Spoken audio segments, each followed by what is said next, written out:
Hey guys, welcome to High Leverage Baseball. I'm going to do a tutorial on pitcher fatigue. And I'm going to look at a couple scenarios here, a starter and a reliever. Before I get into this, you guys can check out the comment down below if you want to find more about my game.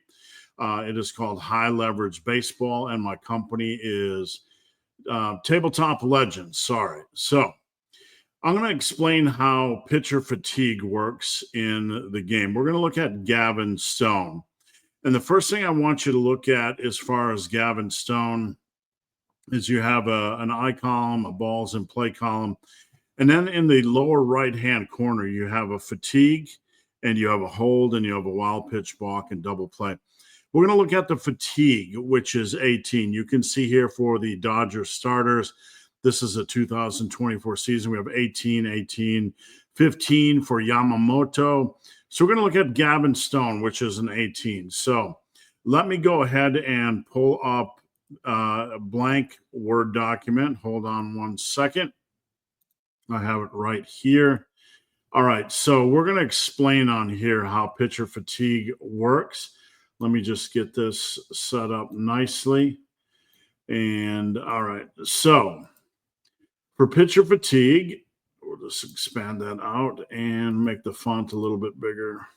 Okay, so Gavin Stone has a fatigue of 18. That's his starting fatigue. And let me just find things here. All right, sorry. Now, a pitcher is going to lose a fatigue point when they enter an inning, when they give up an earned run. And I put Gavin, close enough, right? When they give up a hit, walk, or hit by pitch. So an unearned run does not take a fatigue point. Entering immediately when you enter an inning, you're going to lose a fatigue point. And you can see hits, walks, or hit by pitches will give up a fatigue point. So let me start and say we got the first inning. Okay.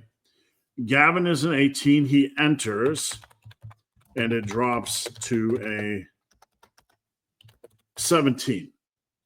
Okay, so he enters the game. His fatigue immediately drops to a 17. When it hits a 0, that's when you're going to use the fatigue modifiers in the book. Let's say he gives up one walk during the inning. That drops his fatigue to a 16. And that's it. Pretty uneventful inning. So he enters the second, and it drops another point, and that would drop to a 15. Okay, so let's say in this inning, he gives up a single, a home run. So that would be 2 hits, okay? So that would drop it to a 13. And because it's 2 earned runs, we'll put that right there, 2 earned runs, that would drop to an 11. Am I making sense? So he started the inning he entered the inning and it dropped to a 15.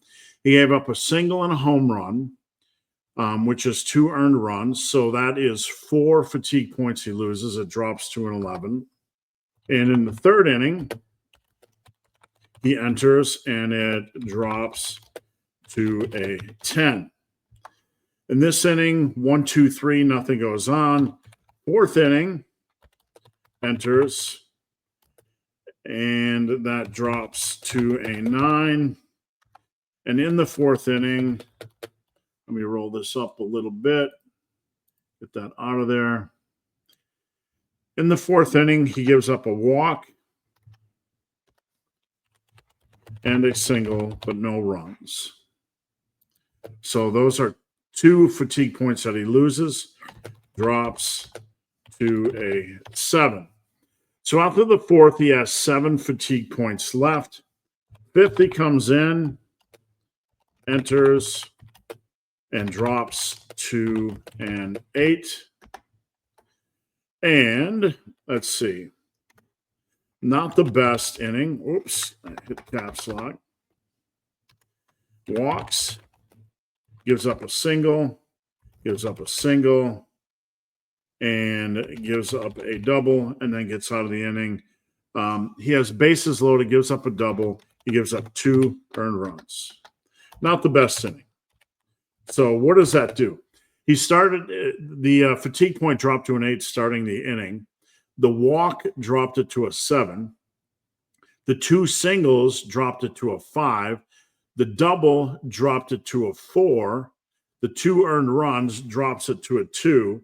So drop to a 2. So right now, after 5 innings, he has given up 4 earned runs and 3 walks, some hits, etc. Enters the 6th inning. We're going to just play this out. That would drop to a 1.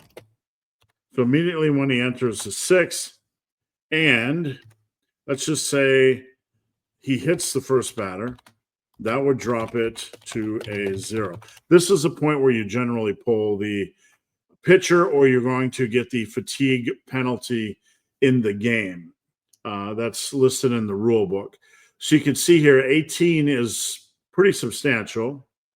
It allows for a reasonable game. If he did pretty good, a decent start, he could potentially pitch into the 8th or potentially into the 9th, which is extremely rare in 2024.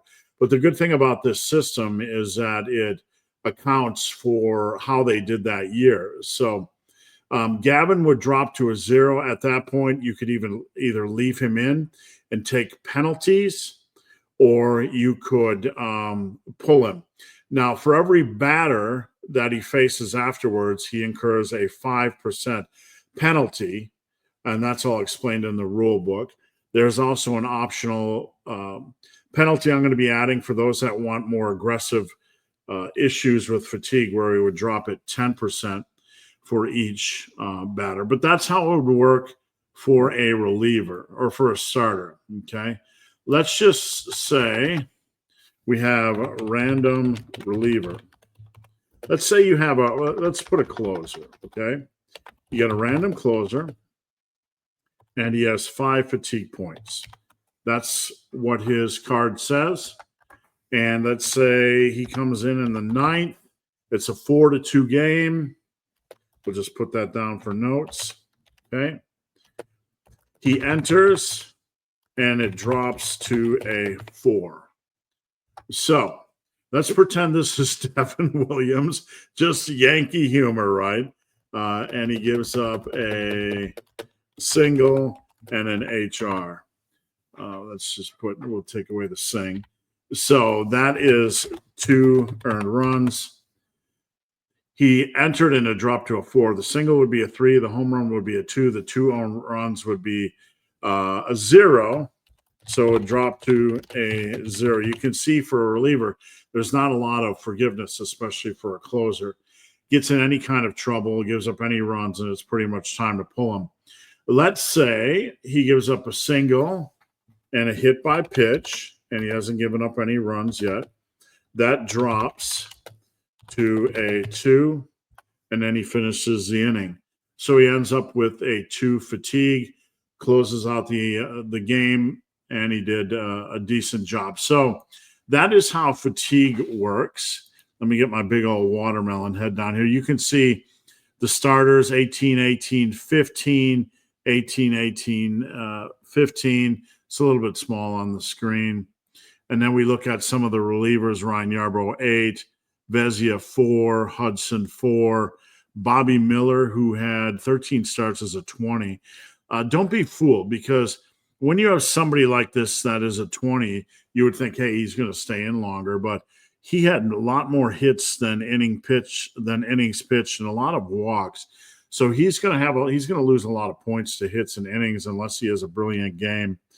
And then we move on. You can see some of the extra players: 8-6 for Justin Robleski, 17 for only 8 starts. So that is how the pitcher fatigue system works.